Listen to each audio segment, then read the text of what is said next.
बच्चों, कैसे हैं आप सभी? मैं आशा करती हूँ सभी लोग स्वस्थ और प्रसन्न होंगे। आज हम हमारा पाठ मोर को पढ़ेंगे और समझेंगे। तो आइए शुरू करते हैं इस पाठ को। ये है पाठ 3 मोर। हम सभी ने कभी ना कभी मोर देखा होगा। मोर बहुत ही सुंदर पक्षी होता है। मोर हमारा राष्ट्रीय पक्षी भी है। आइए इसे पढ़ते हैं। मोर को सबने देखा है ना, कितना सुंदर होता है। यह हमारा राष्ट्रीय पक्षी भी है। क्या है? राष्ट्रीय पक्षी। आइए इसके बारे में हम और जानते हैं।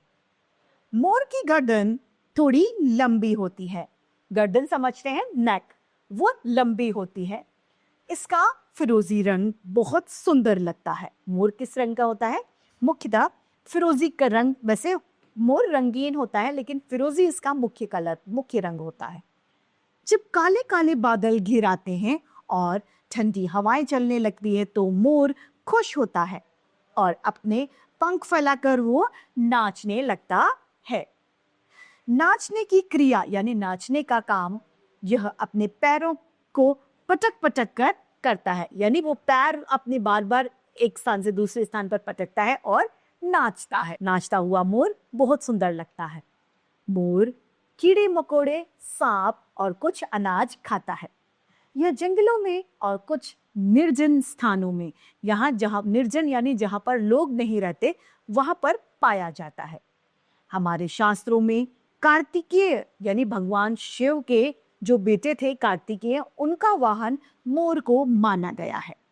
श्री कृष्ण जी अपने सिर पर मोर का मुकुट लगा। मोर के पंख को लोग अपने घरों में भी रखते हैं। मोर के सिर पर सुंदर सी कलगी होती है। यानी मोर के ऊपर एक छोटी सी रंग बिरंगी कलगी, ये जो होता है इसे कलगी कहा जाता है। यह देखने में बहुत सुंदर लगती है। ऐसे लगता है जैसे कि मानो मोर के सिर पर किसी ने मुकुट पहना दिया हो, यानी मुकुट रखा हुआ हो। इस तरीके से वो सुंदर लगता है। इसके पंख पर बने अंडाकार चमकीले चकते सबके मन को मोह लेते हैं, यानी सबके मन को अच्छे लगते हैं। यह बड़ा ही शांत पक्षी होता है। पक्षी यानी उड़ने वाला पक्षी। मोर के पैर उतने अच्छे नहीं होते, यानी जितना सुंदर मोर होता है उसकी तुलना में उसके पैर अच्छे नहीं होते हैं, जितना कि उसका शरीर के दूसरे भाग सुंदर होता है।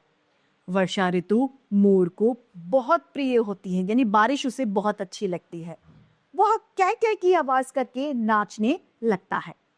इसकी सुंदरता और शांत स्वभाव के कारण इसे राष्ट्रीय पक्षी का दर्जा यानी ओहदा इसे दिया गया है, पद।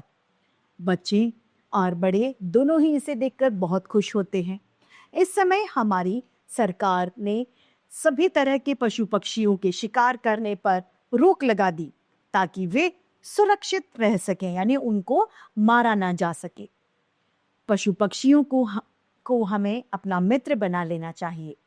हमें किसी भी प्रकार के जीव की हत्या नहीं करनी चाहिए।